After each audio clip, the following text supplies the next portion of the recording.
Hey guys, a little bit different scene today, but a lot of fun. I'm out here in my camper. Usually I'm in my office.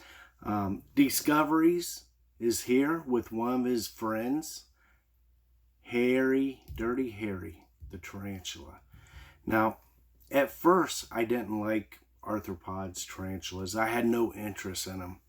But just like reptiles and just like other animals, what's really cool about these animals is learning about them, knowing what makes them do what they do. Now, Dirty Harry here, let's see if I can get him to come onto my hand without biting me. The first thing you need to know about spiders is some spiders are venomous. Now, Dirty Harry, he is venomous. However, his venom would be just like 5-10 bee stings right at one time. Its venom is not very toxic, but there are some spiders out there where the venom will knock you out. I mean, you'll have to get rushed to the hospital. It'll do skin damage, it'll do tissue damage. So you don't really want to go out there just playing with spiders. Now, Dirty Harry here, his venom isn't very toxic at all. If he bit me, I just have to take a couple aspirin and relax a little bit. Now, the cool thing about Dirty Harry and him being a spider is his legs, okay? What makes a spider a spider? 8 legs. That's something we learn in elementary school, okay? So the 8 legs, if you count 1, 2, 3, 4, 5, 6, 7, 8, there's 8 legs. But guess what? It looks actually like there's 10. There's 2 more what look like legs up front. And those aren't really legs, guys. Ladies, those are called pedipals, the 2 up front. And those are more like arms. Okay? So with those pedipals, you can see him real good right now because he's facing you. With those pedipals up front, they're more like arms, and they reach out, they grab prey and hold it still. So what a tarantula does, let me see if I get him to stop walking here for a minute. What a tarantula does is he'll rear up when he sees prey. He'll rear up and he'll, boom, he'll get you with his 2 fangs, okay? And he'll use those pedipals not only to sense things around him, but also he'll use those pedipals to hold on to whatever he's trying to bite. Now what he does is he bites his prey, and it's really neat. It's kind of like a milkshake, okay? If you really think about it, he bites his prey, and it kills the prey. He starts biting into the prey, okay? And when he bites into the prey, his saliva mixes with the inside of the insect or the cricket, okay? So that saliva is mixing up with the inside, and it's churning. Right? I mean, it just makes it all ooey and gooey.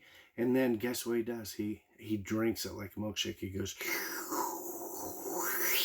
So you might like chocolate, vanilla, strawberry. Dirty Harry, he likes cricket milkshakes, okay?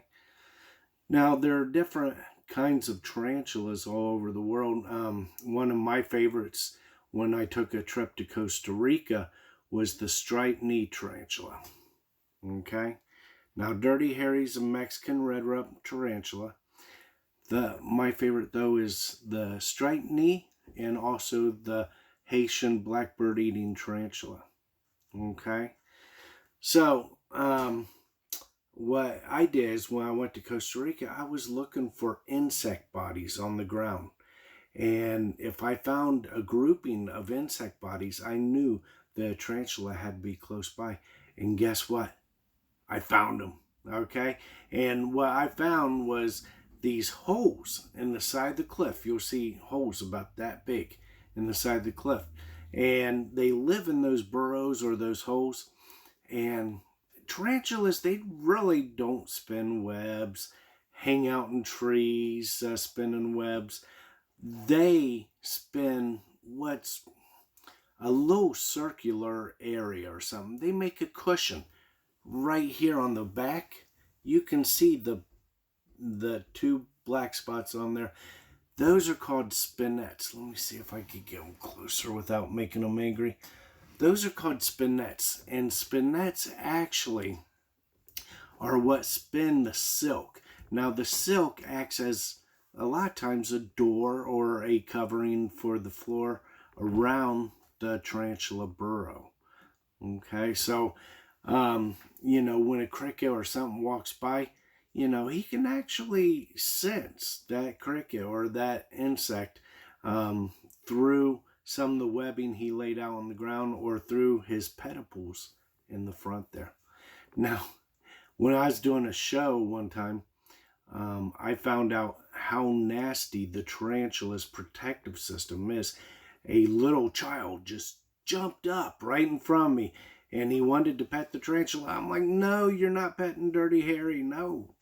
And he tried to do it anyway. Well, when he did it, I took my hand and I put it over Dirty Harry to both protect Dirty Harry and to protect the child. Dirty Harry got scared. Guess what he did?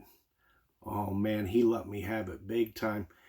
He took his back legs and he swiped some of the hair off his back. You can see all the little tiny hairs on him.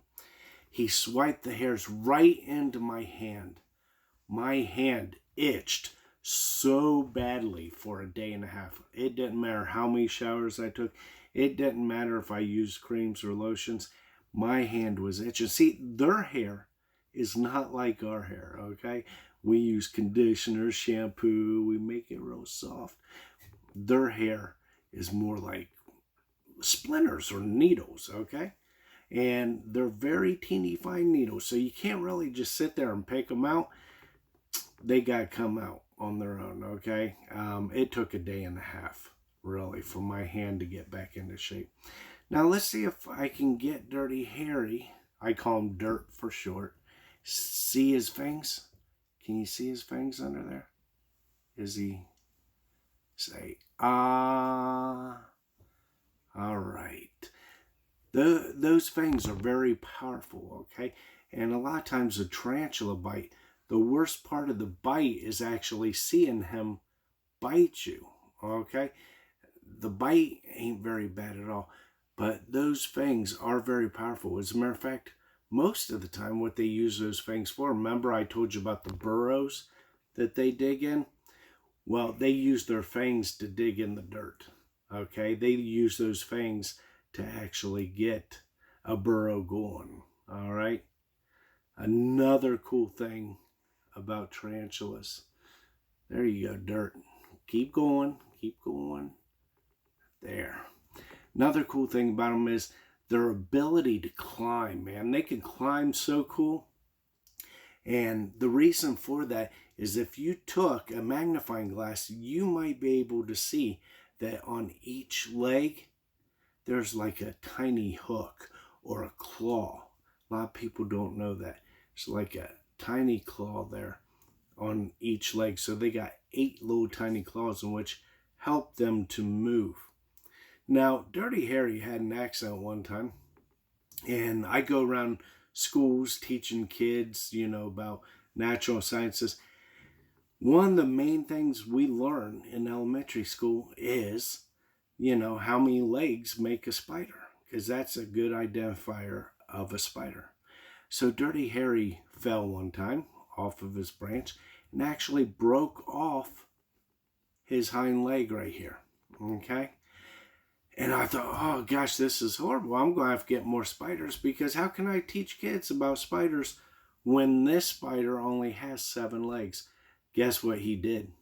Dirty Harry said, no problem, man. I got this. He grew it back, and it was fairly quickly. It was within about 4 to 6 months. He had a new leg there. Now, if you keep a spider like Dirty Harry, I think what you're going to notice is they're fun. They come in all different colors. They come in all different sizes. But not only are they fun, but they're easier to keep. They're one of the easier pets that I've seen that you can keep. Really, for somebody like Dirty Harry, all you need is about, I'd say, 20-gallon aquarium. Make sure it's got a good screen lid or something. Make sure he has water with a sponge in it. Make sure you feed him good and keep an eye on him. You might actually go out and see 2 spiders. 2 in your cage. Guess what? There aren't 2 spiders. It's called molting. They actually molt out of their exoskeleton. Our skeleton's on the inside. Their skeleton is actually on the outside. And as they grow, they molt. So you might actually see your pet spider upside down. And guess what he's doing? When you're not looking, he's going to shake, shake, shake, and he's going to break out of that outer shell. He's going to molt. And for, I'd say, a day or 2 after he molts, don't feed him for a while because he's kind of sensitive and soft. But then that exoskeleton will start to harden again, and he'll be, just as good as he was, just a little bit bigger. Now, some kids ask me, how do you tell a male from a female? And I'm going, I don't know. We'll have to look that one up. Well, one of the ways that you can tell is if you've had a tarantula or spider for a while. Like I've had Dirty Harry, I don't know, for about 10 years or so. You'll notice that after 5 years, if they stop molting, if they stop growing and molting like Dirty Harry has, it's a male. Females will keep molting. Males will stop after about 5 years or so. Okay? So, tarantulas I do recommend. They're fun. They eat insects. Some tarantulas can eat bigger things such as birds, or they'll eat mice even. So you got to educate yourself a little bit about the tarantula and just make sure that you're ready, okay, with any of these animals. It's okay to keep them. Some of them are good pet type animals, but make sure you're ready. Study about them, okay? Guys, girls, join me next Saturday and let me know what you want me to bring to the camera next Saturday, okay? Until then, I'll see y'all later. There you go, Dirt. Get that button.